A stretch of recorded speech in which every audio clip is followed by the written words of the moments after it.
रविवार का पावन दिन प्रारंभ हो चुका है और हम सब एक बार फिर से हरि कृपा से आध्यात्मिक उड़ान भरने के लिए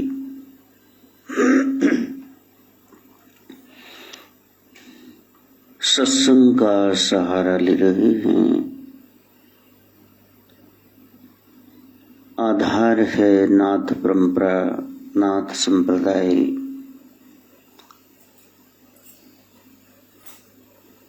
हमने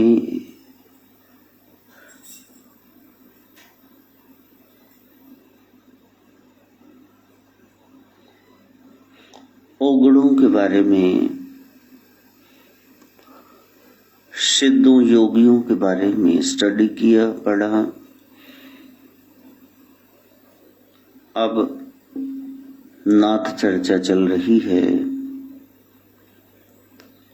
डिस्टरबेंस आएगी, ये कभी माइक गूंजेगा, कभी 8:45 बज जाएंगे। उसको न देखते हुए, क्योंकि काल का प्रखर पैरा है,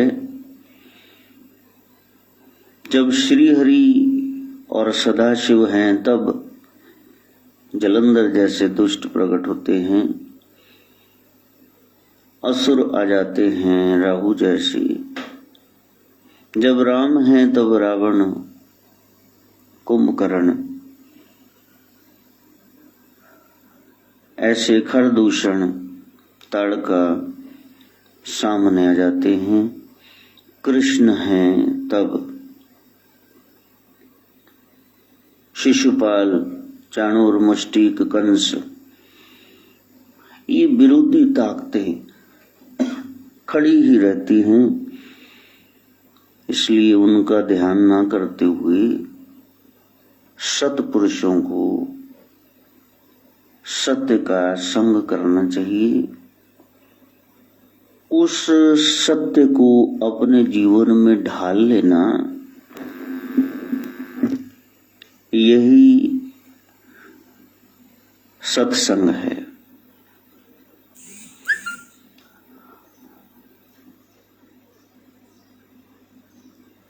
ध्यान से श्रवण करना और उसी ध्यान से समाधि उद्घटित होगी। सत्संग में कब यम, नियम, आसन, प्राणायाम, प्रत्याहार, धारणा, ये बीत गई सीढ़ियां 6, आपको पता नहीं चलेगा। सीधे ध्यान में, अथ ध्यानम, क्योंकि ध्यान है ना, you become attentive, and when attention starts, meditation automatically starts। ध्यान से स्मृति होगी। इसलिए कहा सिद्ध पुरुषों के पास जाना, खाली पीली इधर उधर टाइम वेस्ट ना करना, सुबह से शाम तक देखना कितना नाम जपा, फिर चाहे कुछ भी कर रहे हो, कर्जे के लिए परेशान हो, झगड़े के लिए, बीमारी के लिए टेंशन है कोई, वो सब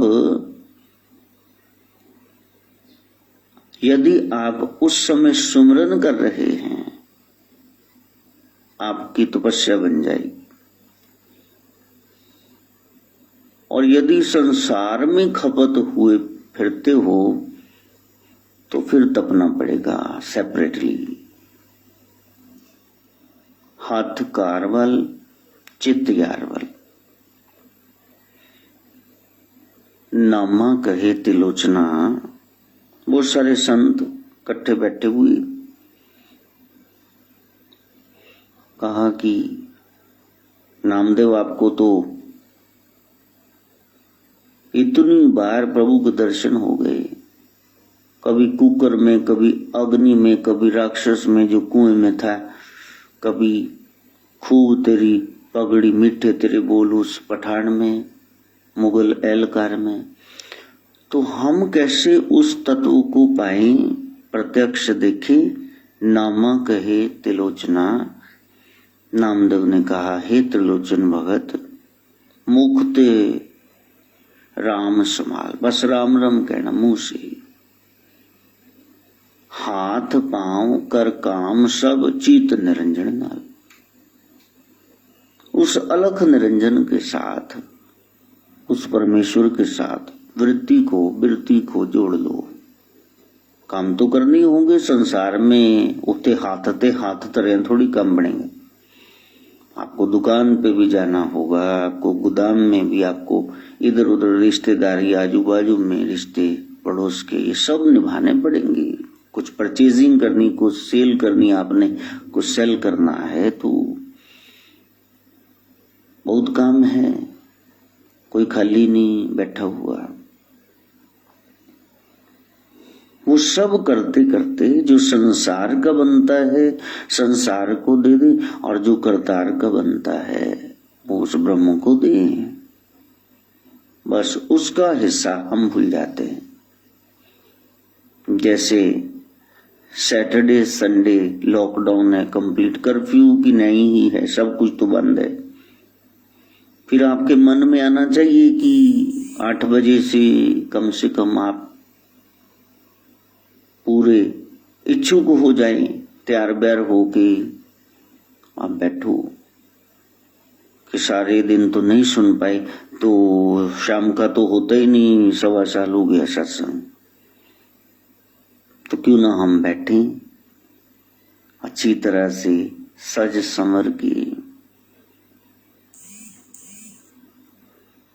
एक गाना पुरानी सौदागर फिल्म का, वहां वो अदाकारा जो हीरोइन है, अमिताभ उसके हीरो थे। वो गन्ने से और खजूर से रस से लोटे भर भर वो गुड़ बनाते थे। पहले नूतन से शादी हो जाती, फिर उसके बाद वो रूप देख करके इसको छोड़ के उधर खींचा चला जाता है। सौदागर गुड़ इतना बिकता है क्योंकि वो इतनी ज्यादा खूबसूरत नहीं दिखती इसके मुकाबले, इतनी ज्यादा कोई सडोल भी नहीं, कोई वो बेचारी तो कह रही हड्डी, सिंगल हड्डी, लेकिन गुड़ बहुत बढ़िया बनाती। ले के बाद में आता, बिक पहले जाता। और उसमें एक गाना है, सजना है मुझे सजना के, अंग को निखार लूं, पता नहीं क्या क्या वो गाने के बोल हैं। देखने लायक बात यही है कि उसने गुड़ रखा होता है, रस रखा होता है, पहले ही उसको बनाना नहीं आता, शक्ल ही शक्ल है, करनी कुछ नहीं। इधर नहाने में समय सारा चला गया, सजना के लिए सज रही है और 16 श्रृंगार कर रही, सारा उधर पट्टे में आग जल रही, आंच में सारा गुड़ जो बन रहा था स्वाह हो गया, जल गया, उसमें खुद में आग पड़ गई। तो बाहर से जब वो आता है, घर वाला वो देखता है भी बदबू कहाँ से आ रही, लो खुशबू आनी चाहिए, गुड़ बन रहा है। तो सजी संवरी की पिटाई करता है। व्यासपीठ से ऐसी बातें सुनानी तो नहीं चाहिए फिल्म की, लेकिन उदाहरण जायज है। सूरत तो बहुत निखार ली और सुंदर है भी, लेकिन सीरत नहीं है तो खसम को अच्छी नहीं लगी, उसने पिटाई करी। फिर साधना का क्रम यही है कि आप कितना भी बाहर से कुछ कर लो, ब्रह्म ने यही देखना है कि चित्त कहाँ था, आपका ख्याल कहाँ था, सुरत कहाँ थी, वरना तो पिटाई होगी। हृदय व्यभिचार कत सेजा पे बुलाइए, प्रीतम के देश कैसे बात न सजाई। व्यभिचारी बुद्धि हो गई, शरीर तक ही सीमित रह गए, तो फिर प्रीतम प्यारा वो घर वाला अपनाएगा नहीं। परमात्मा कह रहे हैं दिल के सुंदर हो जाओ। कुब्जा के पीठ पर, उसकी गर्दन टेढ़ी, पीठ पर कुबड़ है, हम हंच बैक्ड, और उसकी कमर भी टेढ़ी, लाठी टेकती हुई वो जा रही है। ये पिछले जन्म की शूर्पणखा है। साधना करी शिव की, मेरे को सांवरा मिले, मेरे को राम को पाना है, इसीलिए तो युद्ध हुआ ना। राम को कह रही थी घरवाला बन जा, मैं विश्व मोहिनी, वो रूप धर के गई थी, राक्षसी थी, कैसी भी काया बना ले, और तुम धनुर्धर, दोनों से संगम से देखो कैसे बच्चे अच्छे अच्छे पैदा होंगे। छोड़िए बनवासी जीवन। लेकिन राम ने तो चरण ही देखे, नजर ही नहीं उठाई, भी चुड़ैल, आचरण तो टेढ़ा उल्टा ही है। छोरियां थोड़े ना जाती हैं, वो करती हैं, शादी के लिए पटाती मनाती हैं। क्या किस घर से हो, कहां मंडरा रही हो प्रेतों की तरह।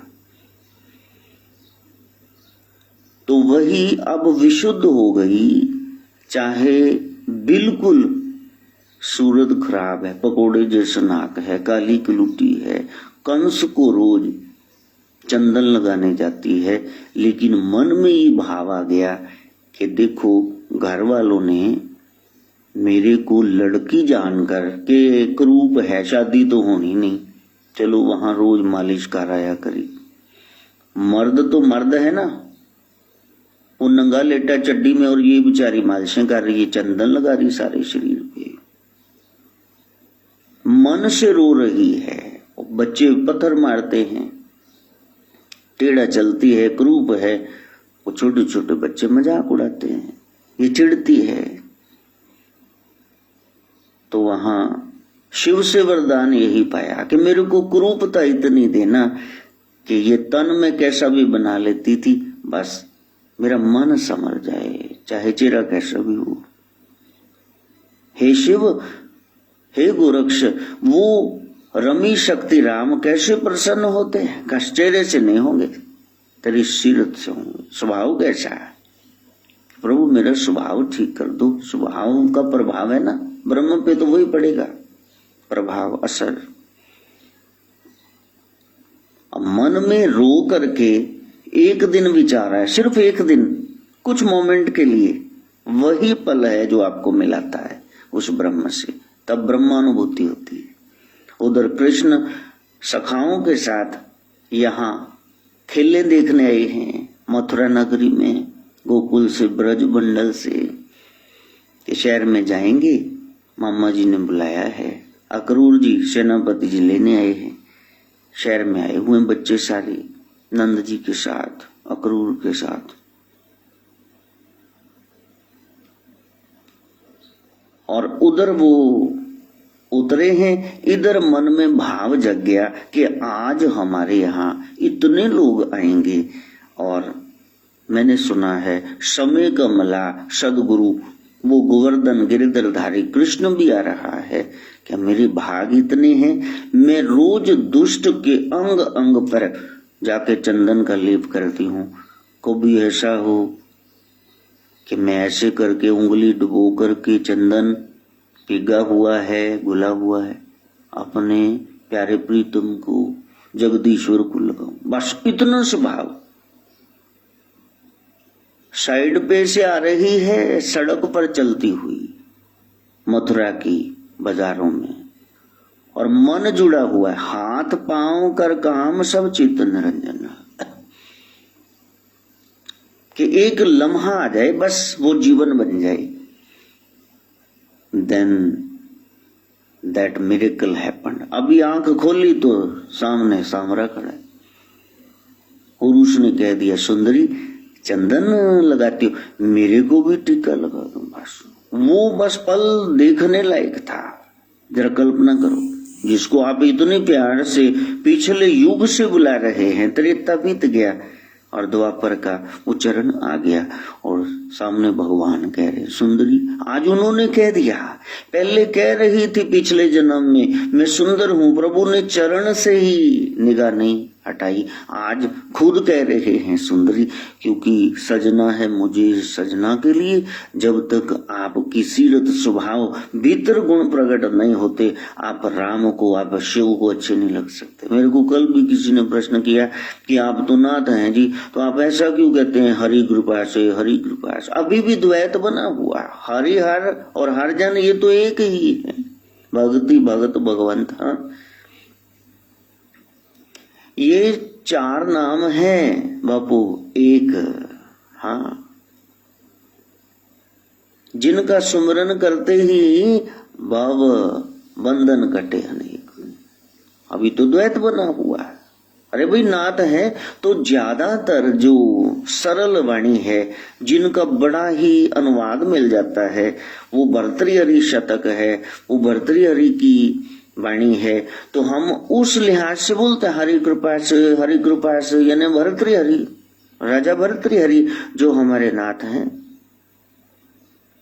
तो यदि आप उसको विष्णु से कंफ्यूज कर रहे हैं तो ठीक है, विष्णु भी वही भी हमारे नाथ हैं। ये सारे गणपति महाराज, ये देवाजी, ये ज्योति स्वरूप, वो शेषनाग, हाँ ये सब हमारे नाथों में तो हैं। हाँ जी, विष्णु जी को क्या कहते, कौन से नाथ? हाँ कौन से नाथ? जय हो। कौन से नाथ? लो सब फेल। तो सत्यनाथ ब्रह्मा जी और संतोषनाथ विष्णु जी। तो आप कहां फंसे हुए हो विष्णु और शिव के चक्कर में? एक ही है मेरा गोरख सब में, वो शक्ति शिव शक्ति सब में निवास करती, साहिब मेरा एक हो। अभी तुम्हारे सवाल ही खत्म नहीं हुए और सुन मेरे को रहे हो। जहां भी हो, जहां जुड़े हुए हो वहीं पक्के हो जाओ। बस मेरे नाथ ही बोल रहे हैं, गोरख के अलावा कुछ है ही नहीं। उसके अलावा कौन है? वो शिव ही सब में समाये हुए हैं। शिव परमात्मा आत्मा रूप में समाये हुए हैं। इसलिए ये चक्कर छोड़ दो, द्वैत ही तो खत्म करना है। यही तो लड़ लड़ के मर रहे हैं एक दूसरे से। विष्णु के ही रूप हैं राम जी और कृष्ण, ये दोनों तड़े आपस में फंसे हुए। वो कहते नहीं नहीं 14 कला संपूर्ण है, ये छोटे हैं राम और हमारे 16 हैं, तो ये वो है तो वही हरि। कहां सिर फोड़ रहे हो एक दूसरे का? ऐसे लोगों के लिए ज्ञान दिव्य वो है ही नहीं। वो तो बैठे ही रहे, वो तो चैनल बंद करके आराम से बैठे। उन्होंने लड़ाई ही करनी, उन्होंने फसाद ही खड़े करने। एक कह रहा है कि मैं तो जुम्मे को आऊंगा और दूसरा कह रहा है no I have no time, I will come on Friday, और तीसरा कह रहा है तुहाडी गल अलग है, मैं शुक्रवार तो पहले वेला नहीं। लो दसो, अब जो समझदार है उसको पता है कि जुम्मा, शुक्रवार, फ्राइडे ये एक ही दिन का संकेत दे रहे हैं।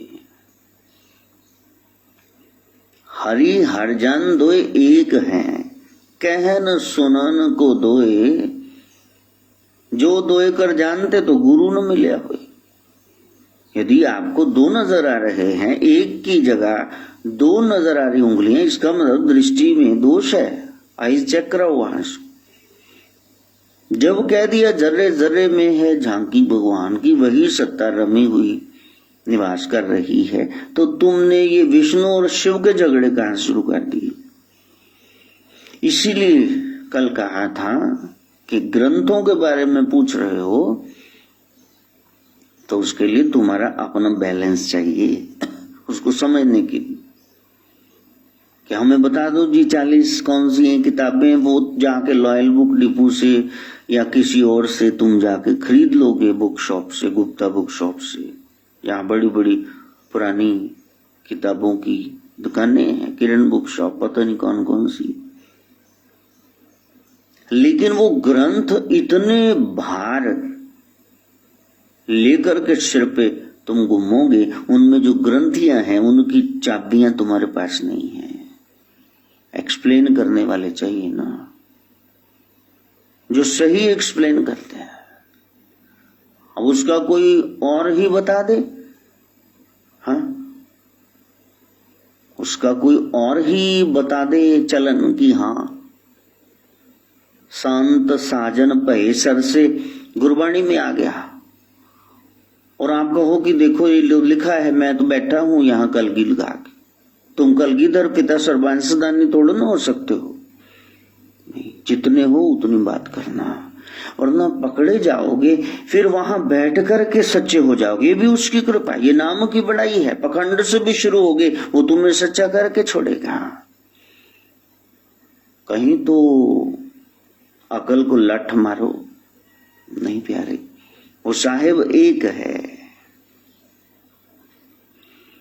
वो तो कह रहे हैं नानक नीच कहे विचार, वो तो इतने अदने ह्यूमिलिटी, इतनी विनम्रता, गुरमत हृदय गरीबी आवे। वो तो अपना ग्रंथ दशम ग्रंथ ही अलग कर देते, सब सिखन को हुक्म है गुरु मान्यो ग्रंथ, और आप कहां से बैठ गए बता तो दो पहले। सदगुरु तेरे चरणों की धूल जो मिल जाए, सच कहता हूं मेरी तकदीर बदल जाए। किण का मात्र संता दी हार तूड़ दे, हम पापी भी गत पाए। अभी मिली कहाँ है, अभी तो द्वैत बना हुआ है। उसको समर्थ को मानने के लिए हम तैयार नहीं। पहले अपने आप को जान लो, आत्मा को। आत्म दर्शन हो गया तो परमात्म दर्शन तो हो ही जाएगा। यही गोरख समझा रहे हैं। जागो और उस सत्य को प्राप्त करो। वहां ये सवाल कि ये हरि कृपा क्यों कह रहे हैं आप, हरि तो विष्णु होते, आप बोला करो नाथ कृपा। लो मेरे को समझा दो, तुम अपना चैनल शुरू कर लो, हम बैठ के बकवास किया करो। हमने तो सब इकट्ठे करके एक परचम तले लेके आने, तुम मेरे दिमाग में कीड़े घुसेड़ दो।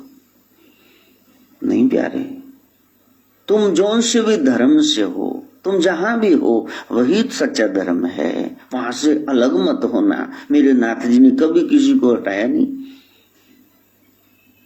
वो तो कहते बस ठीक है,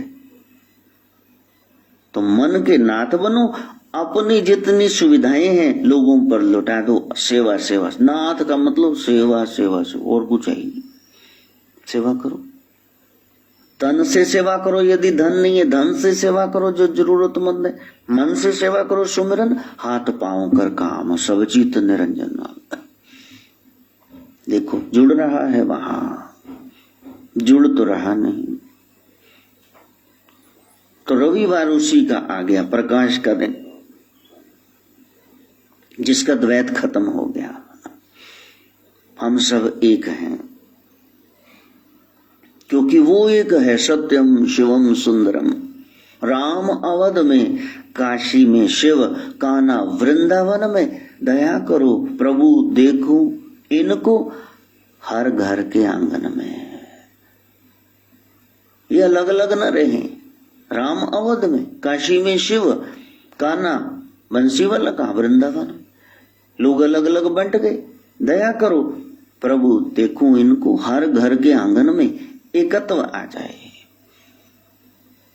उसके लिए राधा मोहन शरणम। धारा को उल्टाओ, भीतर जाओ। सत्यम, तब सत्य का भान होगा। शिवम सुंदरम, एक सूर्य है, एक गगन है, एक ही धरती माता। हाँ, तो जब ये सब एक हैं, दया करो, फिर दया करो, दया करो। प्रभु एक बने सब, सबका एक से नाता।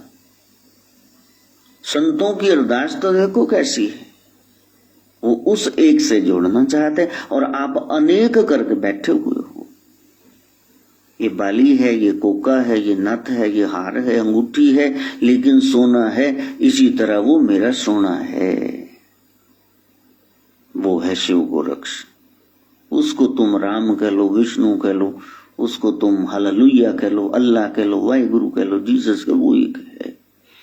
उस तत्व को जानना, यदि कहीं पहुंचना है, यदि सिर ही फोड़ने हैं तो फिर सुनो मत, कम से कम मेरे को न सुनो। यदि सत्य को पाना है, क्योंकि मेरी गारंटी है एक बात की कि आपको मैं लिख के दे दूं, कोई सा भी स्टाम्प ले आओ,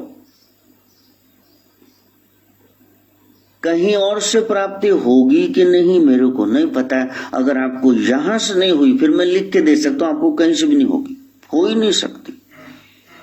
इतने सरल सहज भाव से गोरक्ष मेरे थ्रू आपसे बता रहे हैं, तो फिर आप ध्यान से सुनो उसको। पता है कि इतनी स्टडी है बाबा जी की, ऐसे थोड़ी बोल देते, तुम बोलना जरा रोज, पता चल जाएगा कि इतनी मेहनत करनी पड़ती। जो लोग लेक्चरर हैं तैयार करके जाते हैं पढ़ाते हैं, उनको पता। They cannot teach offhand. They will have to prepare. First of all, they will have to clear the point in their own mind कि इसका अर्थ क्या है। विद्यार्थी विद्या का अर्थ जानेंगे, वही जो अच्छे गुड स्टूडेंट है तो वही अच्छे अध्यापक बनते आगे चल के। जिन्होंने खुद ही नहीं पता थी वो कि इतनी मोटी मोटी तारें जाती हैं ये इलेक्ट्रिसिटी की, ये 5वीं तार क्यों है? कहते जी घुगियां कामां दे बैठन ली। चल अब वहां तुम क्या करो, ये कोई जवाब है? तो रविवार उसका आ गया जिसका द्वैत खत्म हो गया, दूसरा कोई नहीं। यही सदगुरु कह रहे हैं। गोरखनाथ कहते रांझा मैंने तेरे को दीक्षित कर दिया, अभी द्वैत बना हुआ है, तू सोहम की इस प्रणव की साधना कर, फिर दूसरा कोई रह नहीं जाएगा, ना कोई गोरख, ना कोई रंजन, ना कोई हीर, बस एक तत्व, बस मैं ही खुदा, सब मेरी खुदाई, मुझे मेरी मस्ती कहां लेके। तो वो बहुत बड़ी साधना है। वैशाख शुक्ल की चतुर्थी तिथि है। बेशाक होकर के जब गुरु ज्ञान अनुसार बैठोगी तो फिर 1 महीने ब्रह्म, 2 महीने उसकी माया, 3 रजो सतो तमोगुण और चौथी वो तुरिया अवस्था आपको प्राप्त होगी। आप जाग रहे हैं सब पता है, पहले सोए पड़े थे पता नहीं 6 घंटे कैसे बीते, किसी ने सपना देखा, वो आपकी स्वप्न अवस्था। ये 3 आप जानते हैं, जागृत, सुषुप्ति और स्वप्न अवस्था। ये हालात इनसे आप परिचित हैं, आप जानकार हैं। लेकिन वो तुर्य आनंद की, परमानंद की अवस्था, चौथी अवस्था, वो कैसी है? उस चौथे चुबारे में आप कभी गए नहीं, जहां आनंद के लूटे खजाने, वहां दुख है ही नहीं, न सुख है न दुख है, न है शोक, कुछ भी, मस्ती है, मस्ती सिवा कुछ नहीं, सिर्फ मस्ती है। वहां पहुंचना, उसके लिए ये आर्द्रा नक्षत्र है, 27 में से एक खास सितारा आर्त भाव हो। जैसे द्रौपदी को अचानक संकट पड़ा, उसने चीत्कार किया, भुजाएं उठाकर उसको पुकारा जगन्नाथ को, तो जगत के नाथ वो रक्षा के लिए वस्त्र अवतार लेके आगे 999 साड़ियों के थान बीच में से निकल गए, थक गया, बेहोश हो गया। 10,000 हाथियों के बल वाला वो दुशासन, जिसका शासन ही बुरा, जो दुर्योधन का सगा है, भाई है, योद्धा तो है लेकिन गंदगी फैला रहे हैं दोनों नहीं, बाकी भी। एक ही विकर्ण अच्छा निकला, बाकी तो 99। जय श्री राम, उनके बारे में क्या बोलना है। अब कोई कहता उनके नाम ही नहीं आते, उनके नाम क्या ले, वो ना तो भी गए गुजरे मेन दसते 2 जड़े, कहते नहीं बाकी दर्शन योग है नहीं, वही 10 दिवस। तो मिथुन राशि में चंद्रमा का प्रवेश है। ये जो मैथुनी सृष्टि है, इससे आपने आगे बढ़ना है, ठान लीजिए हाँ कि हमने एक अवस्था है वहां तक चलना है। ये 25 साल ब्रह्मचर्य की, और उसके बाद 26 से लेकर 50 तक एक गृहस्थी है। चलो कहते 1-2 साल इधर उधर हो गए, 51, 52। जब प्रभु समझा रहे हैं अब वानप्रस्थी हो जाओ, 51, 52, 58, वन वन वन बार बार याद दिला रहे हैं, ओ चल चल चल चल वहां चले। वन में 1-2 साल और लगा लिए, कहीं तो आप ड्रॉ करो ना लाइन के, यहां से फिर वापसी है, इतने दूर न चले जाना कि होन करानू परतना मुश्किल बड़ा, वापिस ही न जा सको। गृहस्थी कब छोड़नी है, रहो बीच में, लेकिन वहां से वृत्ति को हटा लो। गोरक्ष उपदेश देते हैं, जाग मच्छिंद्र गोरख आया कदली वन से, त्रिया राज्य से, तिलोत्तमा की सीट पर बैठी उपरिक्ष वसु की श्रापित वो मैनाकिनी, उसके साथ मच्छिंद्र हनुमान जी की आज्ञा पालते हुए, उनका मान बढ़ाते हुए वहां रह रहे हैं। और वहां मीननाथ उनका बेटा भी हो जाता है। वहां केवल स्त्रियों का प्रवेश है, या महायोगियों का, या तो हनुमान जी का पैरा रहता है। और एक ही अवस्था ऐसी आ गई जहां शिष्य वो गुरु को प्रेरित कर रहे हैं, जाग जाग जाग मच्छिंद्र गोरख आया, जाग जाओ। मछली के पेट में जब कथा सुनी, मच्छिंद्र नाथ जी जब आए, शिव ने कहा, हे जीव, तैने ये कथा चोरी से सुनी है। भगवती पार्वती ने कहा, ऐसे नहीं सुनना चाहिए, तो नाथ जी मेरे को सुनाने लाए थे। वो कथा जो अमरनाथ की गुफा में पूर्ण न सुन पाई, हरि ने कृपा की और आज ये मेरे को सुना रहे हैं, और तुमने चोरी से सुन ली। इसलिए ये ज्ञान तुमको भूल जाएगा। 12 साल का श्राप मिल गया शिव शक्ति का, वो ज्ञान भूल गए और वहां त्रिया राज्य में लिप्त हो गए। वहां भी भला ही किया, वहां ये नहीं भी इतनी स्त्रियां हैं और मच्छिंद्र नाथ जी भोग कर रहे हैं, वहां तो एक ही है, एका नारी सा ब्रह्मचारी, ऐसे भी कहा गया। लेकिन कहां जाकर के उस लाइन को ड्रॉ करके पीछे आना है कि आगे बढ़ते जाना है। अब इतने साल बीत गए और बच्चा भी बड़ा हो गया, वो भी तो 11 साल का हो गया, 10-11 साल का। तब वहां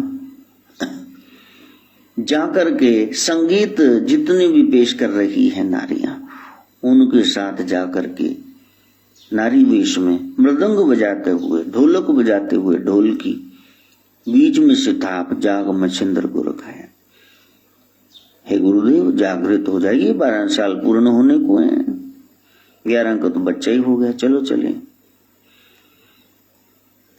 ये नारी काम पैदा करती है, बंधन में थोड़े ना रखती है। फिर धर्म पत्नी मेरे जो गई हो जा, अपने छाड़ा ही तेरे चढ़ा दूं, बात तेरी रहने नहीं देनी। ये पत्नी ये कर क्या रही है?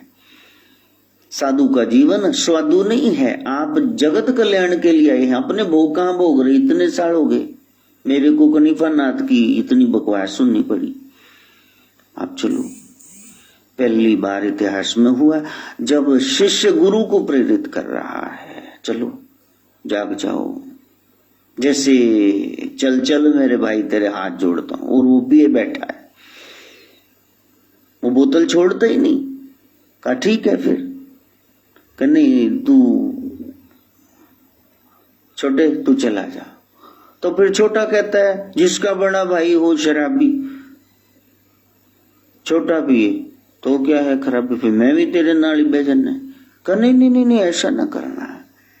कहा यदि ऐसा है, मुझसे इस कदर प्यार है अगर, तो ला तेरी बोतल में तोड़ता हूं, चल चल मेरे भाई तेरे हाथ जोड़ता हूं। इसी तरह से जाग मच्छिंद्र को रखा है। चलो इस रस से हटाना, यही नाथ जी का काम है। नाथ कहते मेरा नाथ वो जो सारे रसों कसों से हट गया। ठीक है, भोग भोगने चाहिए, घर गृहस्थी, लड्डू खा के देख लो, लेकिन लड्डू ही खा रहे हो इतने साल, बाहर तो आओ। 70-80 साल का शरीर हो गया, अभी तक काम में भोगे जा रहे हो हरामी, बाहर नहीं आना।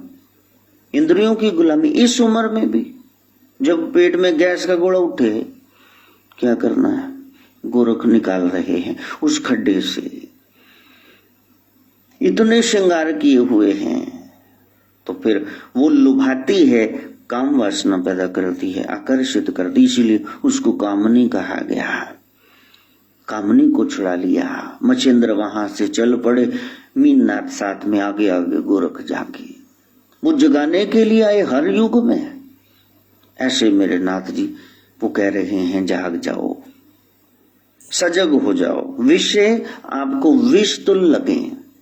बड़ी सुंदर थाली सजी है, राजमा चावल है, वहां अचार पड़ा है, आम का, मिर्ची का, नींबू का, गलगल का, और वहां सलाद कटा हुआ है, वहां आपकी फेवरेट डिश पड़ी है, सब थाली सजी हुई है। कोई एक बार आपको बोल दे रसोई में से जब लेके आया था ना, भैया जी थोड़ी छिपकली बीच में गिर गई थी, आप खा लो वैसे लो, उसके बाद तो आप खा ही लेंगे ना।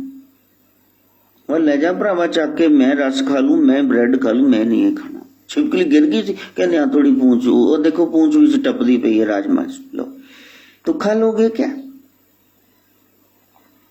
जब आपको पता चल गया ये विषय मेरे को कहीं करने छोड़ेंगे, फिर एक दिन आप इसको छोड़ दें।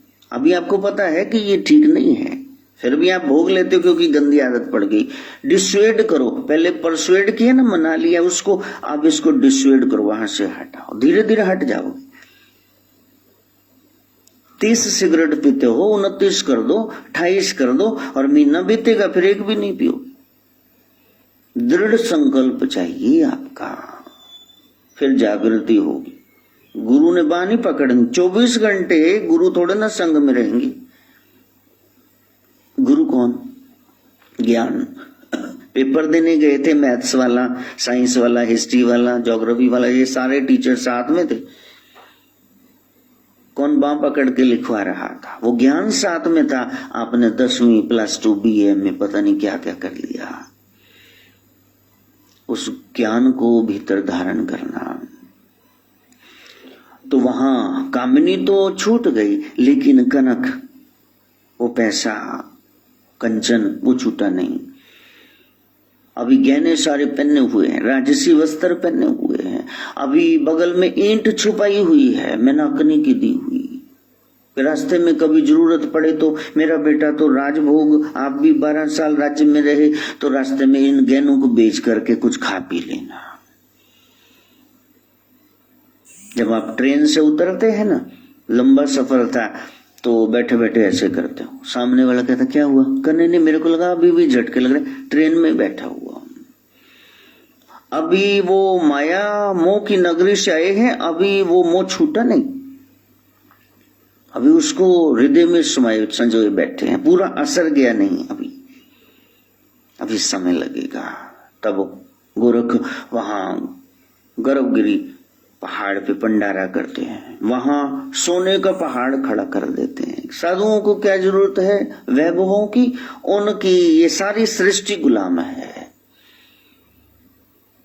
आज भी नेपाल और भारत के बॉर्डर पर वो पहाड़ विद्यमान है, उपस्थित है। बाद में उसका रंग बदल गया, जब भंडारा हो गया, सारे साधु संत यक्ष किन्नर पिशाच सब आए, भगत लोग सब आमंत्रित थे। इतना बड़ा दक्षिणा सहित भंडारा किसी ने नहीं किया जगत में आज तक। सदगुरु गोरखनाथ, उनकी सदा जय। तो फिर रंग बदल गया, गेरुआ पहाड़ हो गया, आज भी है। आप हैरान होंगे भी इसका रंग तो गेरुआ है। उसी से वस्त्र रंग करके, सारे अलंकार फेंक करके मच्छिंद्र पुनः उस गुरु रूप में आए और गले से लगा लिया, गले से लगा लिया। मेरे बच्चे, हम नवनाथ हैं, 84 सिद्ध होंगे, प्राचीन नवीन कई नाथ होंगे, लेकिन जब नाथ चर्चा चलेगी तुम सबसे एंड में हो, लेकिन तुम्हारा नाम पहले आएगा। गुरु रो रहे हैं, गोरक्ष जय जय, और उधर वो कह रहे हैं मच्छिंद्र जय जय, गोरक्ष जय जय, मच्छिंद्र जय जय, गोरक्ष जय जय, मच्छिंद्र जय जय, गोरक्ष जय जय, मच्छिंद्र। योग रमण शिव गोरक्ष जय जय। योग रमण शिव गोरक्ष जय जय। गोरक्ष जय जय। मछेंद्र जय जय। गोरक्ष जय जय। मछेंद्र जय जय। और गुरु कह रहे हैं, मेरे बच्चे तेरी श्रद्धा, बस मेरे को माफ कर, उसके साथ मैंने खिलवाड़ किया। नहीं गुरुदेव, श्रापवश ऐसा हो गया। जब कोई गुस्से में हो, जब कोई नशे में हो, तो उसका असली स्वरूप नहीं होता है। तो श्राप था। मैं तो आपके श्री चरणों का ही दास हूं। कितनी बड़ी बात है। सबसे बड़े हैं, फिर भी उनको गुरु धारण करना पड़ा। ये गुरु परंपरा, नाथ संप्रदाय, ये रीत चलाने के लिए, वरना तो कोई पूजेगा ही नहीं। वो तो अजूनी है, वो तो शंभु है, यति तो स्वयं ही प्रगटे हैं। माई बाप तो उनका कोई है नहीं, वही सबके माई बाप है। लेकिन गुरुओं का, श्रेष्ठ जनों का, माता पिता का अनादर न हो जाए, इसलिए उन्होंने ये सब शुरू किया, ये योनिजा सृष्टि। तो उस समय जो कुरीतियां फैल गई, उस समय जो अवस्था आ गई, वज्रयान, जो कौल आदि परंपराएं चल पड़ी, जिसमें ग्रंथों में ये जिक्र आ गया कि आप जी भर के मांस खाओ, आप जी भर के मदिरा पियो, मछली का सेवन करो, जल तोरी है, लोगों से ज्यादा पैसा ऐंठ लो, हड़प कर लो सबका हिस्सा, मैथुन करो, जितना मर्जी काम भोगो। इसीलिए मैंने कल कहा कि इतने बड़े, अब वो प्रोफेसर यूनिवर्सिटी के, तो उनके सत्संग श्रवण करो तो पता चले कि कितने समर्पित हैं। ये नहीं, नाथ परंपरा के जितने भी धर्म है, करीब करीब सब पर वो बोले हैं। तो ऐसे जीव धन्य जिन्होंने गुरु पदवी संभाल ली। गुरु तो हो ही गए जब ज्ञान दे रहे हैं। उनकी कितनी स्टडी है, पढ़ा है ना, तभी बता रहे हैं। गुरु पढ़ा लिखा हो और गुरु शास्त्रोज्ञ होने के साथ साथ अनुभवी भी हो, उसके अनुभव में बात हो, उससे सीखना, वरना चकरा जाओगे।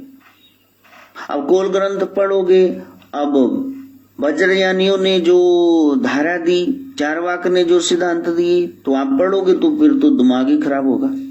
वहां तो साफ साफ लिखा है, मांस खाओ, मदिरा पियो, मछली सेवन करो, पैसा ऐंठो और मैथुन करो। लो, तो जब सदगुरु गोरक्षनाथ जाते हैं असम की उन पहाड़ियों में, कामाख्या के मंदिर में, जहां सती मैया की अंग, गुप्त अंग योनि गिरी, आज भी वहां पूजन उसी का हो रहा है। ज्वाला जी में जीव गिरी, नैना देवी में नैन गिरे, 51 शक्तिपीठ बन गई।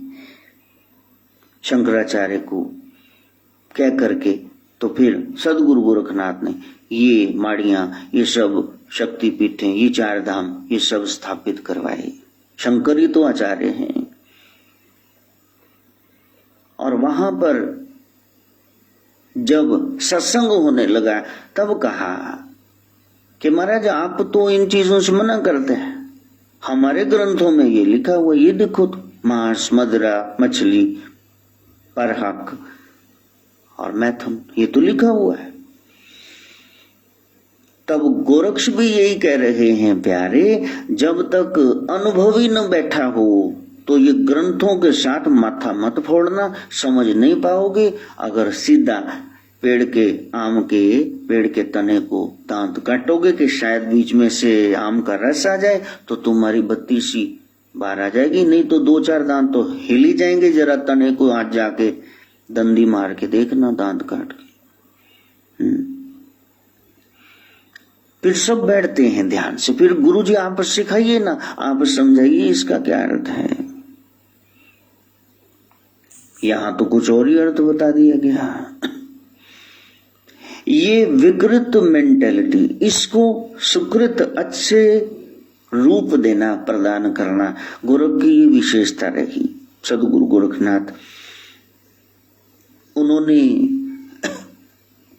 उन ग्रंथों को भी शुद्ध कर दिया जिसमें साफ साफ अशुद्धियां दिख रही, उनको विशुद्ध कर दिया। अब किसी को धो लो, मांज लो, संवार लो, और उसके बाद यदि उस बर्तन को आप तपा देते हो तो उसमें कोई कीटाणु नहीं रहता। अग्नि में सक्षमता है कि वो जला डालेगी सारे कीटाणुओं को। तो गोरख ने वो सब तपा करके, सुना तो थे ही ग्रंथ, लोगों को अर्थ नहीं पता थे, तो उन्होंने कुंदन बना दिए। रहता जीवन मिट्टी का बर्तन टूटा हुआ, वो बनाता सोने का बर्तन ताया हुआ।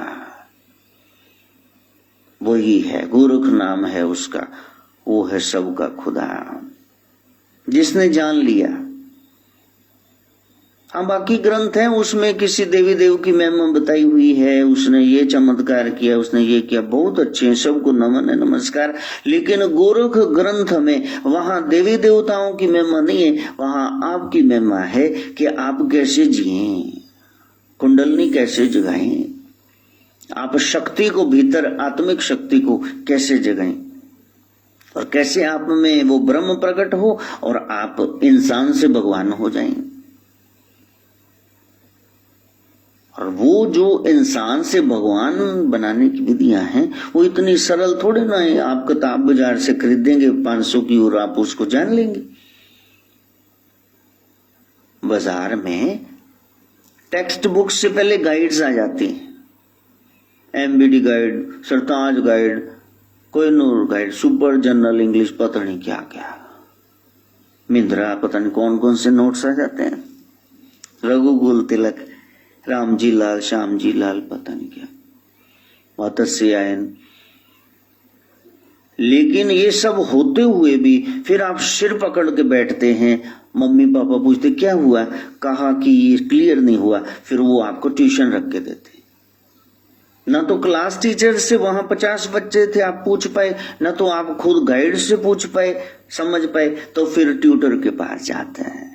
उस ट्यूटर को, होम ट्यूटर या जिसके घर आप जाते हैं, तो उसको ज्ञान गुरु कहते हैं। वो सबके संजय होते हैं, चाहे हिंदू हो, सिख हो, मुसलमान, ईसाई, पारसी, यहूदी, वो ज्ञान गुरु एक ही है। जिससे ज्ञान मिले तो आप ले लेना। मेरा छोटा सा पोता कह रहा है दादू मैं कान पकड़ लूंगा, मैं गाली नहीं दूंगा, आप भी कान पकड़ो, आप भी नहीं कभी कहोगे। सुधांशु जी महाराज से किसी ने कहा कि ये कौन है, कहा ये मेरी पत्नी का भाई है। कहा फिर आप सीधे बोलो ना, इसके लिए एक शब्द है। कहा वो जो शब्द है ना, पत्नी का भाई, वो एक गाली भी है, और इस जुबान से मैं सत्संग करता हूं, मैंने यहां वो शब्द नहीं लेके आना, तुमने समझो, मैं नहीं बोलूंगा उसको। ये मेरी पत्नी का सगा भाई है, तुमको पता है ना कौन सा रिश्ता है, वो रिश्ता गाली भी है। जब क्रोध में होते वो किसी को गाली भी उस नाम से देते। तो मैंने यहाँ सरस्वती का निवास रखा है, मैं नहीं दूंगा गाली। कितनी सोझी आ गई। ऐसे गुरुजनों को नमस्कार, जो ऐसे सुलझ गए कि बस उलझावी खत्म होगा, अब दूसरी की उलझने मिटाने में लगे हुए हैं। तो वहां भीड़ इकट्ठी होती है। ये भेड़ों की भीड़ नहीं, ये जानने वालों की भीड़ है, जो सदगुरु के वचन सुनना चाहते हैं। गुरुदेव हम तो आज तक यही करते रहे, कोल भील रह रहे हैं वनवास में, और रावण ने कह दिया मारो और जानवरों को और खा जाओ और शराब में पियो। खुद ब्राह्मणत्व संभाले हुए रावण नहीं पी रहा है शराब, वो वेद पाठी ही है, वो शिव का सबसे बड़ा उस समय का, हर समय का उपासक है, वो लंकनाथ है, वो 84 सिद्धों में से एक है। तो सिद्धियां उसको प्राप्त हैं। जब राम जी वहां आते हैं जंगल में, तो फिर वो कहते नहीं, ऐसे निर्दोष प्राणियों को थोड़े ना मारते। निषाद राज जो किराद है, जो भील है, जो इन शिकारियों का हेड है, वो कहते प्रभु फिर हम तो पीते मदरा कर, नहीं ये छोड़ो, ऐसे नहीं करते, इससे तो बेसुधी फैलती है। अब सत्संग मिला तो वो जो रावण ने कुरीतियां चलाई थी, राम जी ने रीतियां बना के रख, वो रीति रिवाज बन गए, नहीं ऐसे नहीं करना, ऐसे नहीं करना। तो सदगुरु ने कहा, गोरखनाथ ने कहा कि हाँ ये लिखा तो हुआ है, लेकिन इसकी एक्सप्लेनेशन तुमको चाहिए कि मांस खाना चाहिए, इसका क्या अर्थ है? एक पुण्य है, एक पाप है, दोनों में जिसको भेद नहीं पता तो वो तो विद्या विहीन है। विद्या विहीन सा पशु मृगास चरंती, वो तो पशु के समान है, चल रहा।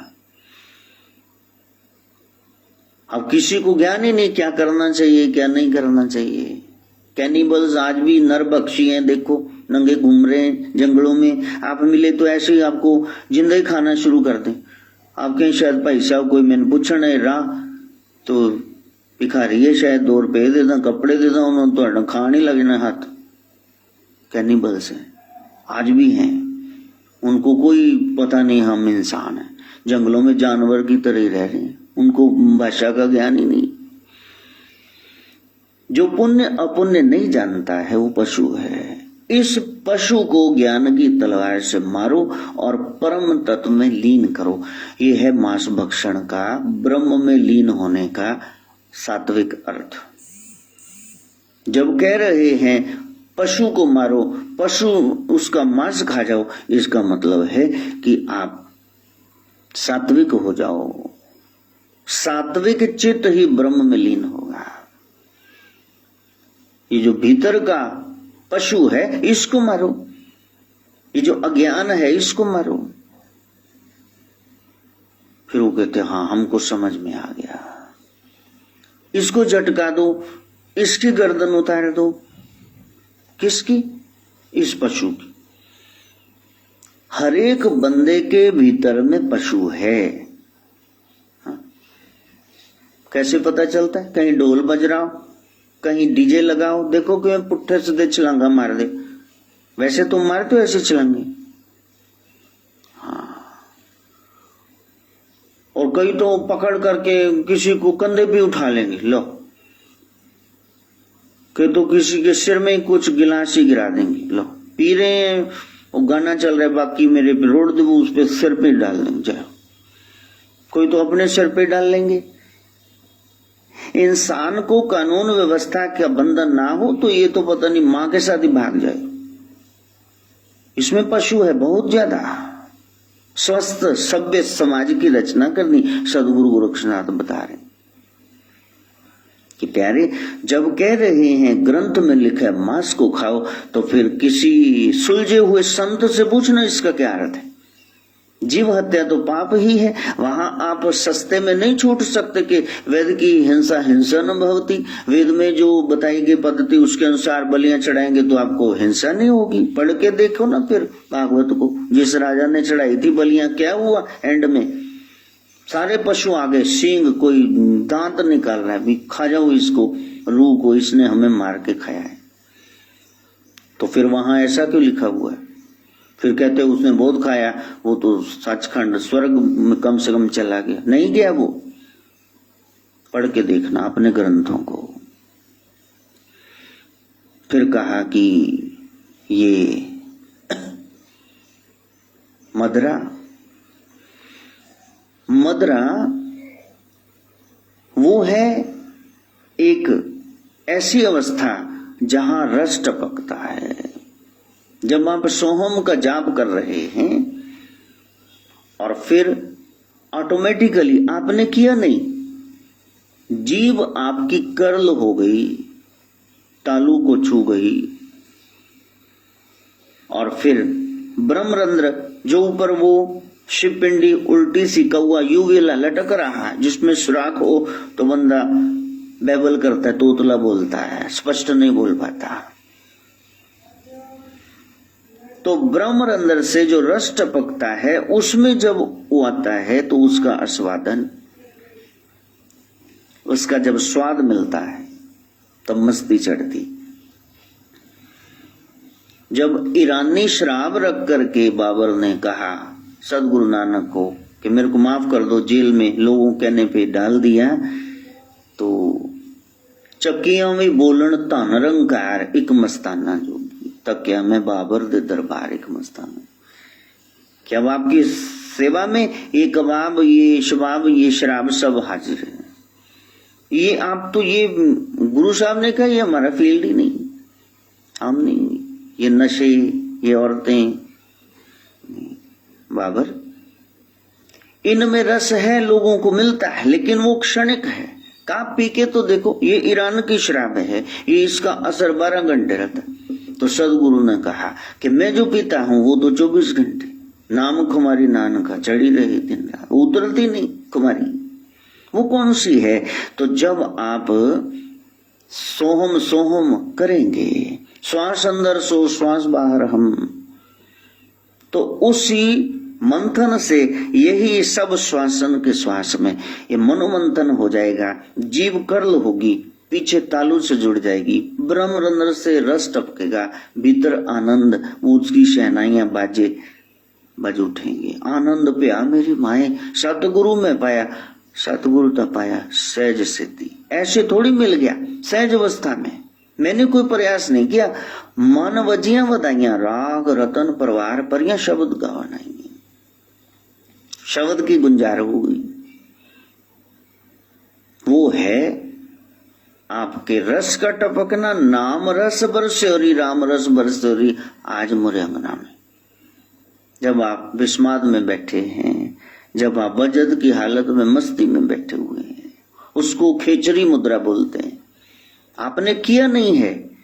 ओ सुरत कलारी भई मतवारी, सुरत कलारी भई मतवारी, मदरा पी गई बिन तोले मन, मस्त हुआ अब क्यों डोले मन, मस्त हुआ अब क्यों डोले मन, मस्त हुआ अब क्यों डोले मन, मस्त हुआ अब क्यों डोले।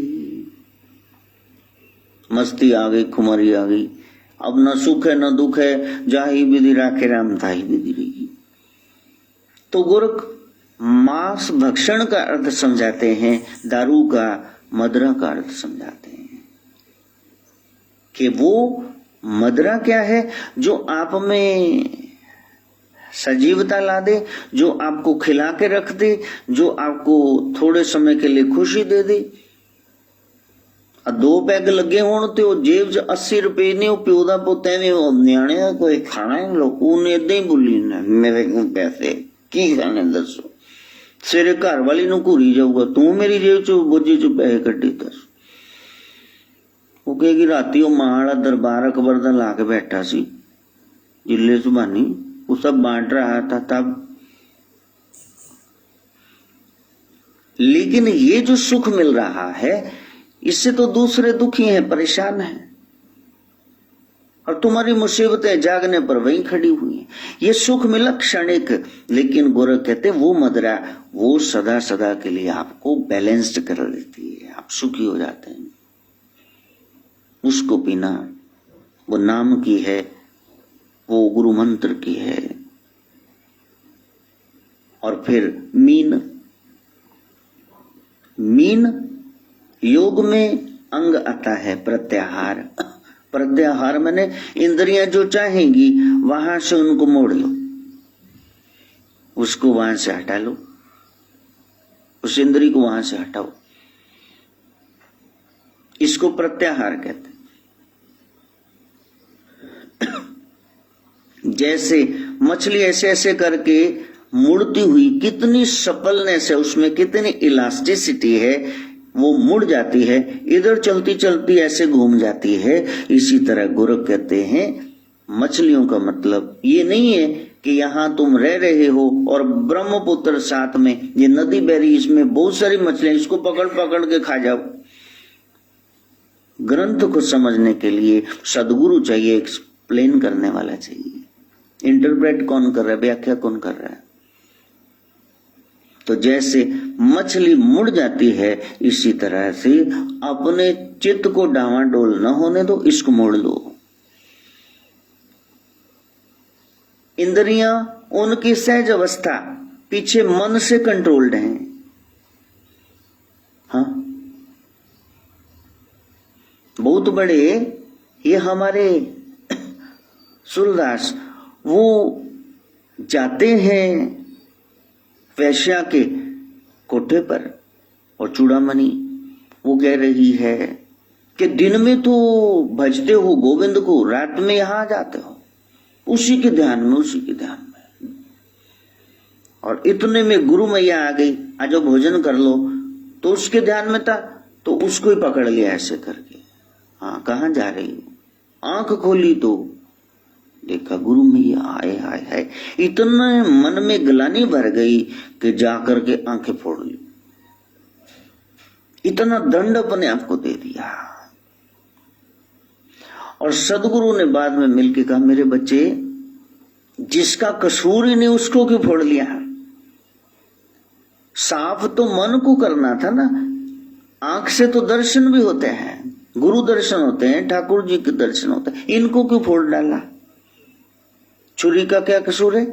सेब काटना था, सब्जी तुमने किसी के पेट में घुसेड़ दिया उसको, छुरी का क्या कसूर है? ये इंद्रियां मन से संचालित हैं, मन को सत्संग से पवित्र बनाना है। पर ये माता पापा के संगो तो पे नामे के रंग, वो जाप करना था या तुमने आंखें निकाल के रख दी? ये कोई शुभ तो नहीं हुआ है। लोगों को बचाने के लिए ठाकुर जी ने गोवर्धन उठाया, गिरवरधारी उनका नाम पड़ गया।